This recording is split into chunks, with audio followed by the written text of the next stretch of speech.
Lors d'un direct où elle dansait devant ses fans, une actrice vit soudain apparaître une étrange excroissance au niveau de ses hanches. Paniquée, elle se précipita vers les toilettes pour comprendre ce qui se passait et, malgré la douleur, tira de toutes ses forces, jusqu'à en sortir, à sa grande stupeur, une cuisse de poulet rôti. Autrefois, elle était l'une des icônes les plus convoitées d'Hollywood, silhouette envoûtante, jeu d'actrice impeccable, une popularité mondiale incontestable. Mais passé la cinquantaine, Lisa avait vu son éclat ternir et ses propositions de rôle se réduire à une simple émission de fitness de seconde zone. Le jour de son 50e anniversaire, son patron décida brutalement d'arrêter l'émission, scellant ainsi la fin de sa carrière. Sur le chemin du retour, elle aperçut même son dernier panneau publicitaire être retiré, et, distraite par ce spectacle humiliant, fut victime d'un accident de voiture. Heureusement, elle s'en sortit indemne. Mais le choc cumulé à ses échecs récents la fit éclater en sanglots. Alors qu'elle s'apprêtait à quitter l'hôpital, un jeune médecin l'interpella et lui remit personnellement ses vêtements. Une fois dehors, Lisa découvrit dans une poche une clé USB enveloppée dans un bout de papier, sur lequel figurait un numéro de téléphone. Intriguée, elle visionna la vidéo contenue sur la clé en rentrant chez elle. On y expliquait qu'en injectant une substance appelée matière parfaite, on pouvait créer une version plus jeune de soi-même.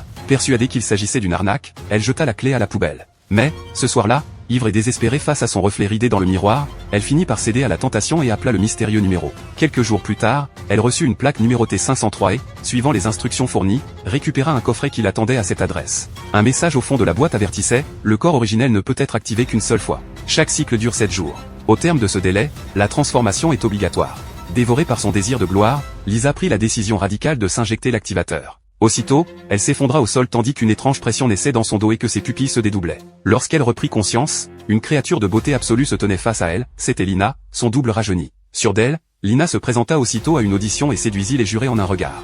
Le directeur de la chaîne, fasciné, lui offrit une émission sur mesure et la propulsa vers les sommets. En contemplant son gigantesque portrait sur un panneau publicitaire, son orgueil se mit à enfler. Mais, en pleine étreinte avec un bel homme, elle oublia leur critique de la conversion et dut se précipiter en panique aux toilettes. Son désir la submergea et, se persuadant qu'elle pouvait se permettre un écart, elle s'injecta une dose supplémentaire de liquide stabilisateur. Ce qu'elle ignorait, c'est que rompre cet équilibre ouvrait une porte à ses pulsions, une porte qui, une fois franchie, ne se refermerait jamais.